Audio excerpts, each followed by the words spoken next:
Episode के start में लिनडोंग और लेयर एक दूसरे के सामने आ जाते हैं। लेयर सबके सामने अपनी अर्थली युआन स्टेज एक्टिवेट कर लेता है। ये फार्म टेम्पर्ड बॉडी की नौवीं स्टेज से ज्यादा ताकतवर थी, इसलिए सब इसे देख के हैरान रह जाते हैं। वो समझते हैं कि लिनडोंग के पास जीतने का कोई भी चांस नहीं है। तभी लिनडोंग भी अर्थली युआन स्टेज में आ जाता है, जिसे देख के सब शॉक रह जाते हैं। असल में लिनडोंग ने जो मोती अपनी बहन की चिलिंग कोल्ड से बनाए थे, उनमें पांचवें लेवल की जिन एनर्जी थी, जिससे लिनडोंग ने उन मोती की पावर्स को ऑब्जर्व करके अपनी पावर्स के साथ मिला दिया और अर्थली युआन स्टेज एक्टिवेट कर ली। ये देख के लेयर बहुत गुस्सा हो जाता है। वो लिनडोंग पे अटैक कर देता है। लिनडोंग भी उसके साथ फाइट करता है। दोनों अपने पावरफुल मूव से एक दूसरे पे अटैक करते हैं। हालांकि लिनडॉग ने अर्थली युआन स्टेज हाल ही में हासिल की थी, इसलिए इस स्टेज की पावर्स वो अभी तक समझ नहीं पा रहा था, जिसकी वजह से लेयर उस पे भारी पड़ रहा था। लेकिन तभी लिनडोंग उसे एक जबरदस्त पंच मार देता है। अब वो अपनी पावर्स को अच्छी तरह से लेयर पे यूज करने लगता है। इससे अपसेट होकर लेयर चौथे लेवल की डैशिंग लाइटनिंग एक्टिवेट करता है। ये अटैक ले फैमिली का सबसे पावरफुल अटैक था, जिसे वो अपने चैलेंजर्स को मारने के लिए इस्तेमाल करते थे। लिन फैमिली ये देख के बहुत परेशान हो जाती है। उन्हें डर लगने लगता है कि अगर ये अटैक लिन डोंग को लगा तो वो वहीं पे मर जाएगा। ये देख के ग्रैंडफादर लिन डोंग के बिहाफ इस फाइट में सरेंडर करने लगता है। तभी लिन शायो उन्हें रोक लेता है और कहता है कि लिन डोंग पे यकीन करो। अब लेयर के अटैक को काउंटर करने के लिए लिनडोंग वंडर गेट सील एक्टिवेट करता है। सब समझते हैं कि वंडर गेट सील सिर्फ तीसरे लेवल का अटैक है, तो लिनडोंग चौथे लेवल की डैशिंग लाइटनिंग को इससे कैसे रोकेगा। मगर लिनडोंग सबकी उम्मीदों से आगे चला जाता है। वो वंडर गेट सील की दूसरी स्टेज एक्टिवेट कर लेता है और इस नई पावर से अटैक करके लेयर को आसानी से हरा देता है और हंटर किंग का टूर्नामेंट जीत लेता है। इस जीत के बाद वू युन कुछ वक्त लिनडोंग के साथ गुजारता है। लिनडोंग अपने फायर टाइगर का नाम शू यन रखता है। तीनों मिलके उसके साथ मस्ती करते हैं और उसे अपनी मदर की तरह स्ट्रॉन्ग बनाने लगते हैं। अब जैसा कि पिछले एपिसोड्स में तय हुआ था कि अगर ले फैमिली फाइट हारे तो आयरनवुड विलेज वो लिन फैमिली के हवाले कर देंगे। वो विलेज तो लिन फैमिली के हवाले करते हैं, मगर उसे पूरी तरह से तबाह कर देते हैं। इसी बीच शू यन को कुछ महसूस होता है। वो एक चट्टान को खोदने लगता है। खोदते खोदते उस चट्टान के नीचे एक रास्ता बन जाता है। दोनों उसमें चले जाते हैं। अब वहाँ एक बहुत बड़ी गुफा होती है। गुफा में हर तरफ लाल रंग की रोशनी होती है। लिनडोंग पहले तो उसे लावा की गुफा समझता है, मगर जब गौर से देखता है तो वह लावा का नामो निशान तक नहीं होता। इसी बीच उसकी नज़र एक फूल पे पड़ती है। जब वो उसके पास जाता है तो उसका हाथ उस फूल की सारी एनर्जी अपनी तरफ खींच लेता है। उस फूल की एनर्जी बहुत ज़्यादा पावरफुल थी, इसलिए वो बर्दाश्त नहीं कर पाता और वहीं पे बेहोश हो जाता है। अब जब उसे होश आता है तो वो भाग के अपनी फैमिली के पास चला जाता है। वो सबको एक लाल रंग का स्टोन दिखाता है, जिसे देख के सब हैरान रह जाते हैं।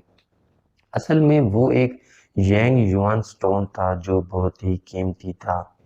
अब सब भाग के उस गुफा में चले जाते हैं, जिसे वो लावा की गुफा समझ रहे थे। वो दरअसल यांग युआन स्टोन्स की गुफा थी। ये देख के सब बहुत खुश हो जाते हैं, क्योंकि अब उनकी गरीबी खत्म हो चुकी थी और वो भी अमीर बन चुके थे।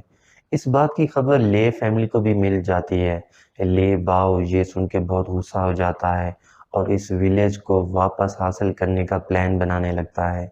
इसी बीच लिन डोंग अपनी फैमिली के साथ यांग युआन स्टोन्स बेचने जिन सिटी चला जाता है। वहां वो एक शॉप पे जाता है। उस शॉप में एक बूढ़ा आदमी बैठा होता है। वो लिन डोंग की पावर देख के हैरान रह जाता है। लिन डोंग उस शॉप से एक छोटा सा बैग खरीदता है, जो दिखने में तो छोटा होता है, मगर उसमें समंदर के बराबर चीजें डाल सकते हैं। अब उसे एक अजीब सी एनर्जी अपनी तरफ खींच लेती है। लिनडोंग जब जाके देखता है तो वो एनर्जी एक छोटे से लकड़ी के टुकड़े से आ रही होती है।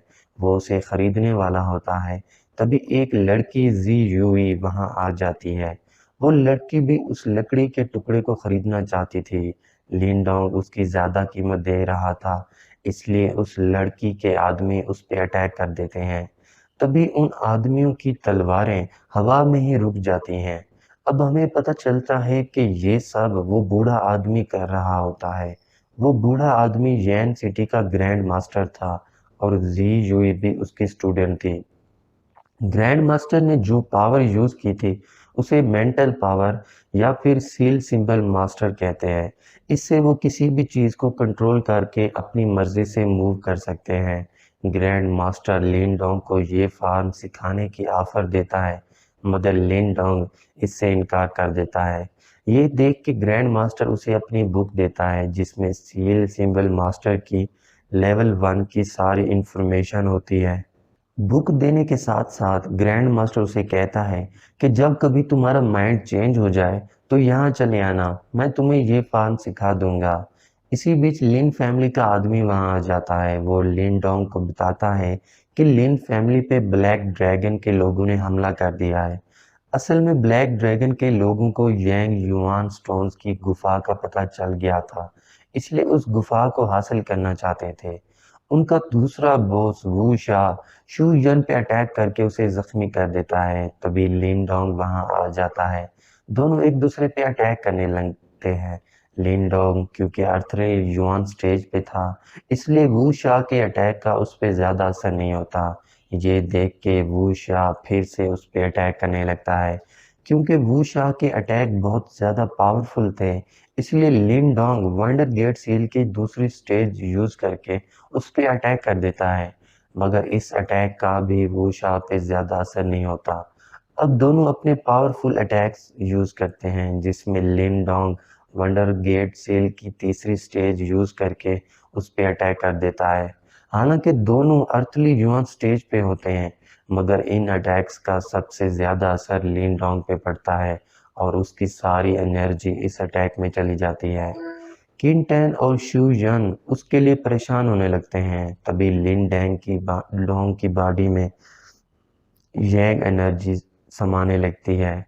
लिन डोंग बैठ के उस एनर्जी को ऑब्जर्व करने लगता है। किन टेन और शू यन ब्लैक ड्रैगन के लोगों के साथ फाइट करने लगते हैं ताकि लिन डोंग को अपनी पावर रिकवर करने में कुछ टाइम दिला सकें, मगर वू शा अटैक करके उन्हें भी जख्मी कर देता है। अब उनका एक आदमी लिन डोंग के पेट में खंजर मार देता है। तभी लिन डोंग अपनी एनर्जी से उसे दूर फेंक देता है।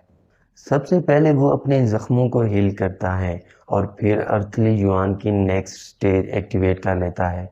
ये स्टेज उसकी पिछली स्टेज से बहुत ज़्यादा पावरफुल थी, इसलिए लिन डोंग अपनी न्यू पावर से वू शा पे अटैक कर देता है और एक ही पंच में उसे मार डालता है। वू शा के मरने की खबर ले फैमिली तक पहुंच जाती है। इसके साथ ही ये एपिसोड यहीं पे एंड हो जाते हैं। तो दोस्तों, अगर आपको इन एपिसोड्स की एक्सप्लेनेशन अच्छी लगी हो तो चैनल को सब्सक्राइब और वीडियो को लाइक ज़रूर कीजिएगा। अगर आप चाहते हैं कि मैं आगे के एपिसोड्स को एक्सप्लेन करूं तो कमेंट करके ज़रूर बताइएगा। Thank you.